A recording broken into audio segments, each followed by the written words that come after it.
On our broadcast tonight, breaking news. The Florida pastor who vowed to burn the Quran on 9/11 backs down after a day of intense pressure from Washington and around the world. And is there a New York connection here? Also tonight, game day here in New Orleans, where it's not just a football team. To many here, they really are the saints who helped them get back up. Plus, good neighbors making a difference in difficult times. Nightly news begins now.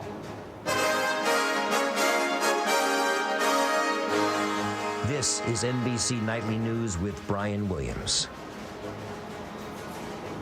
And good evening from the banks of the Mississippi River. We are back here in New Orleans tonight. We'll have a word about why a bit later on in the broadcast. But first, we must begin tonight with some fast-moving events regarding the pastor from Florida who was threatening to burn the Holy Quran on Saturday to coincide with the 9th anniversary of 9/11. Well, tonight, it apparently took a phone call from the Secretary of Defense to make the pastor back down. He said late today he realizes now this is not the time to burn a Quran.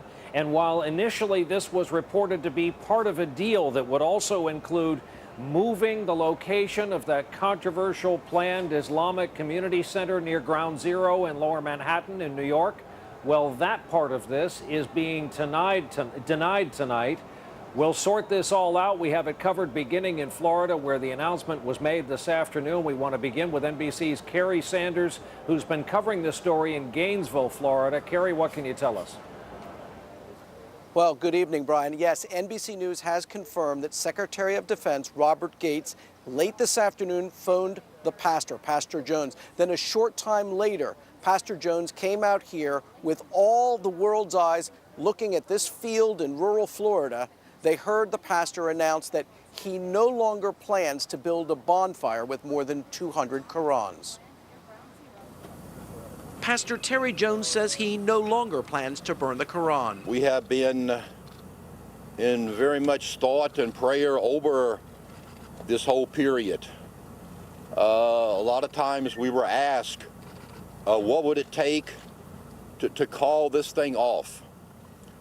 We have thought it over many times.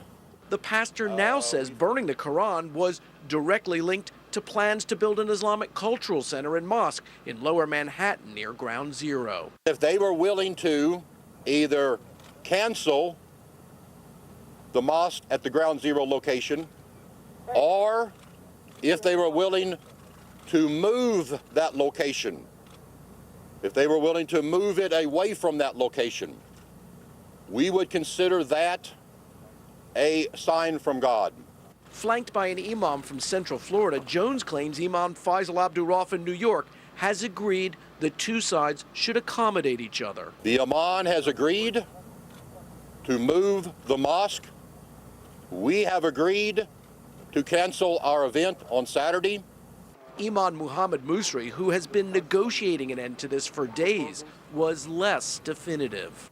I have made this morning contact with the office of Imam Faisal Abdurrauf and got a commitment to fly up to New York and meet with him in the company of Pastor Jones to discuss and come to a decision on relocating the mosque in New York. We are committed to dissolving the situation here and there. While the owner of the building in New York tells NBC News there are no plans to move the proposed Islamic center, Pastor Jones says he has no reason to doubt what he's been told by the Florida imam who he sat with today. He told me 3 times that the imam in New York said he would move the mosque. That is what he told me 3 times. I have witnesses. I only have this man's word that supposedly only has the imam's word, but that should be good enough. That's good enough for me. A representative for the Imam Raf, who is in New York, says that the imam there never spoke to Pastor Jones today and would not, because today is the last day of the holy month of Ramadan. Meantime, Pastor Jones says he plans to fly to New York on Saturday. He tells us he doesn't know who he's meeting with. He doesn't know what time he's going to meet or where he's going to meet. And when I asked him in a late afternoon press conference here today whether he felt he had been hoodwinked or tricked, he says, tricked and lied to if it turns out he is not meeting and if that mosque and cultural center near Ground Zero in Lower Manhattan is not moved. Brian? Kerry, forgive me for saying that this all sounds a little shaky and like it could fall apart. Is that your impression? Yes, although I would say that based on what the pastor has said here, he will not be here on Saturday. And so the planned burning that he was in charge of is not going to take place. So if there's a semantical difference that these different sides are unable to come to an agreement on what's actually happening in New York, the one thing that does appear pretty clear here is that there will not be this event here with the piling up of more than 200 Qurans and setting them ablaze. Oh, you're right, Kerry. That is the central event here we're talking about, after all. Kerry Sanders in Gainesville, who's been covering the story. Story really with three prongs: the Florida angle, official Washington and around the world, and Lower Manhattan. Let's get to the other two by bringing in first Andrea Mitchell from our Washington bureau. Andrea, there's nothing like this. You've been around Washington a long time. This has now involved a four-star general, the Secretary of Defense. And after all, let's not forget, a preacher who, depending on estimates, has a flock in Florida of between 24 and perhaps 50 members, attracting all this attention because tensions being what they are. It's just extraordinary. I've never seen anything like this, but they had to take it seriously, Brian, because they had protests around the world. They had U.S. troops on alert. They had a worldwide travel warning today because of the protests in Pakistan, in Afghanistan, in a war zone where we have upwards of 100,000 men and women.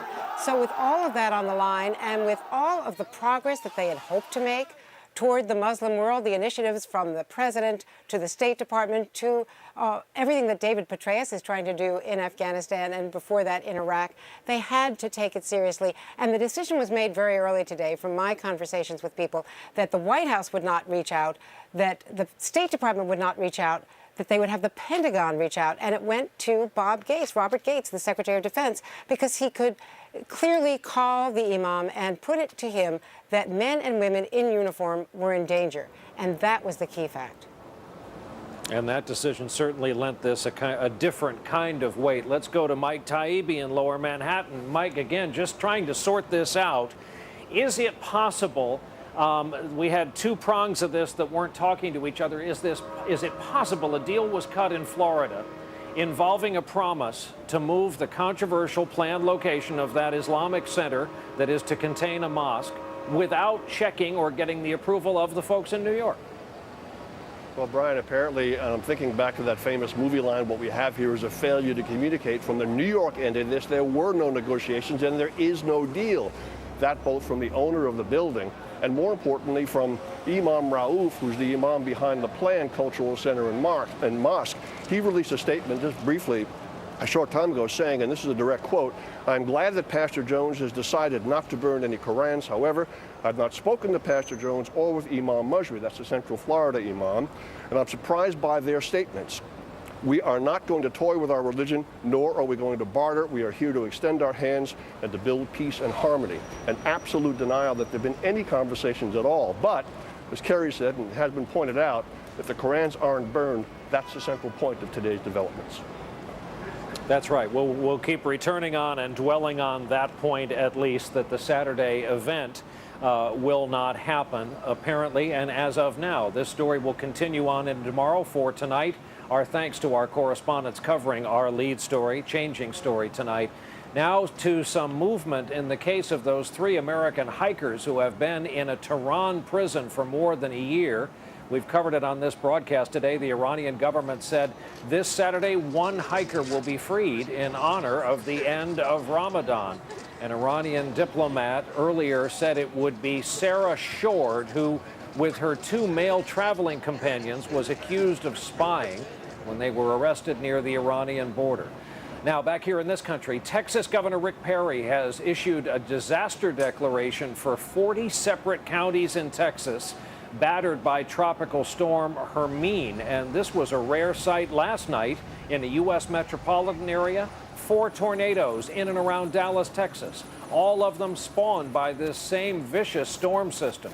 Knocked down walls, tore off roofs, overturned trucks, mostly in low-lying industrial outskirts. Only minor injuries reported. Nasty conditions today for the teams fighting those wildfires around Boulder, Colorado. So far, the fire, fed by high winds, has consumed at least 169 homes, more than any other wildfire in the history of that state.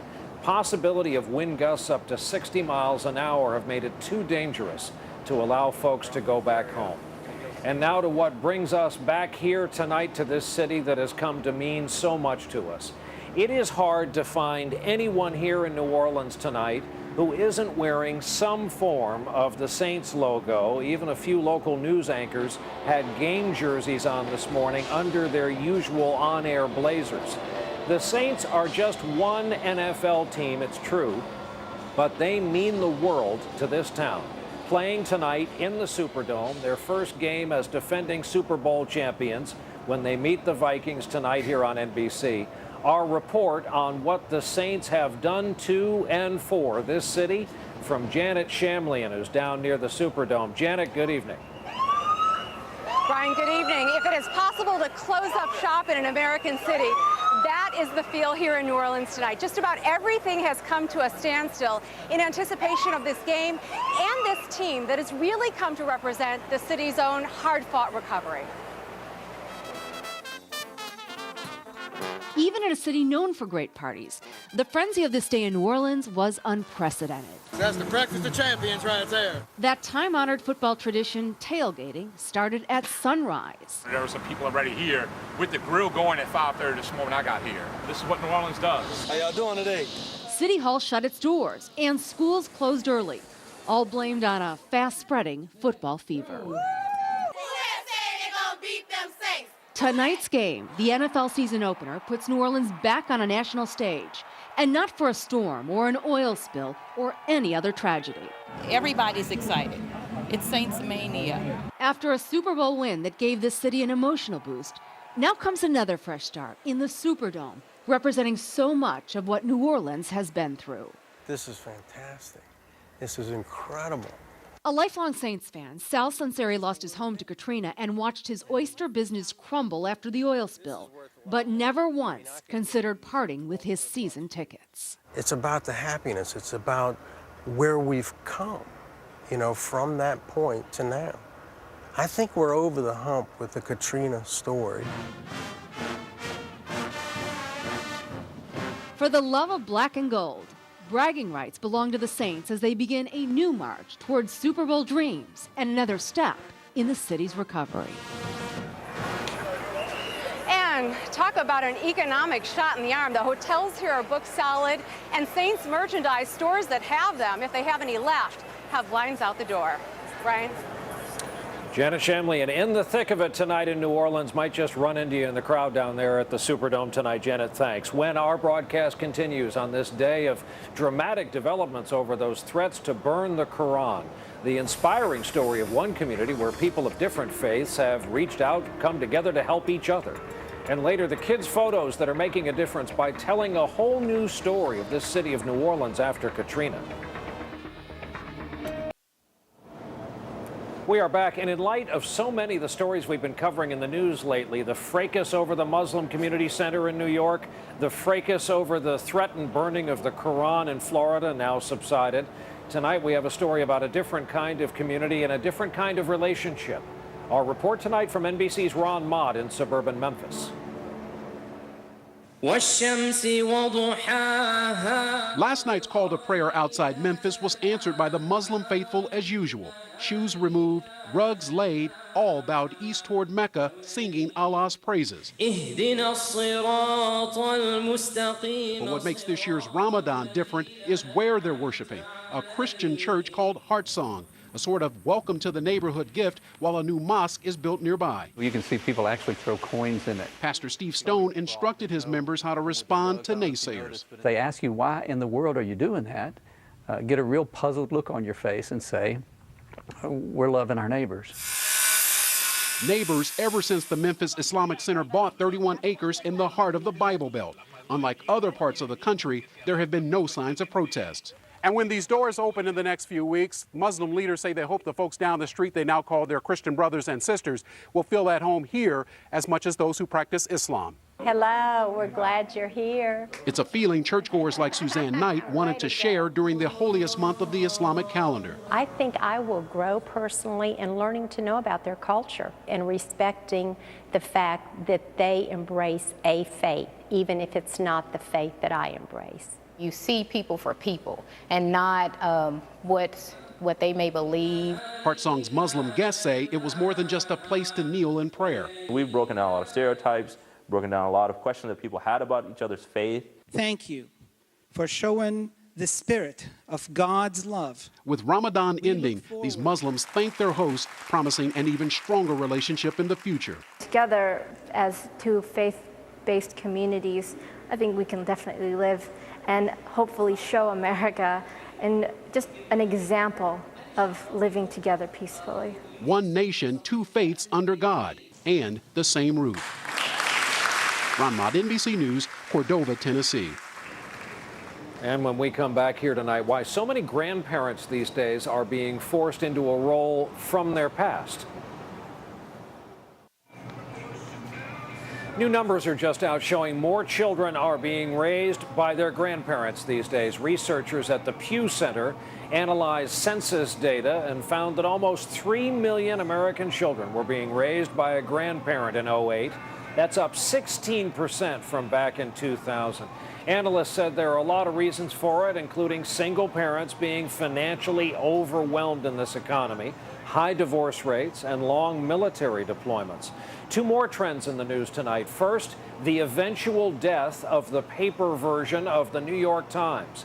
It's been assumed it couldn't last forever in the web era, but it was shocking nonetheless to hear the publisher of the paper, Arthur Sulzberger Jr., admit to an audience in London, quote, "We will stop printing sometime in the future." And the folks at the Gallup organization are out with their list of the most generous nations on earth. The U.S. has fallen in terms of generosity. Behind Australia and New Zealand, Canada and Ireland, the U.S. is tied for 5th place now with Switzerland. Education Secretary Arne Duncan was at a Washington, D.C. high school today to announce this year's list of blue ribbon schools. They're being recognized for their efforts to raise achievement levels among disadvantaged and minority students. 300 schools in all were named. It's a big deal if you go to one of them. You can see the full list on our website tonight. That's nightly.msnbc.com. We also learned today U.S. fighter jets were nearly launched last month to shoot down an unmanned Navy drone that had gone astray in the airspace near the nation's capital. The admiral in charge of the Northern Command said he was in the operations center when controllers lost contact with the drone on radar and it flew into restricted airspace. Just as the fighter aircraft were about to launch, apparently the Navy managed to reprogram the drone and bring it back. On Wall Street today, stocks finished modestly higher on a very light trading day. The Dow finished up just over 28 points. When our broadcast continues tonight from New Orleans, making a difference by helping kids here capture the spirit of this city 5 years after a big bad storm. Here in New Orleans tonight, one of the most comprehensive exhibits of the photos taken during the Katrina disaster is now on display. A lot of them are those searing images that it's just impossible to forget. But instead of just displaying them on the wall, the people who took the photos are using them instead to teach some lessons. By doing so, they're making a difference in the process. From here in New Orleans, here is NBC's Kate Snow. 12-year-old Kim Kaiser got his first camera a couple of years ago, and outside Cafe Du Monde, he found just the kind of scene he likes to shoot. It just feels good. I love jazz. Kim is in search of the good in this city after living through so much bad. He lost his grandpa in the aftermath of Katrina. What do you miss the most about him?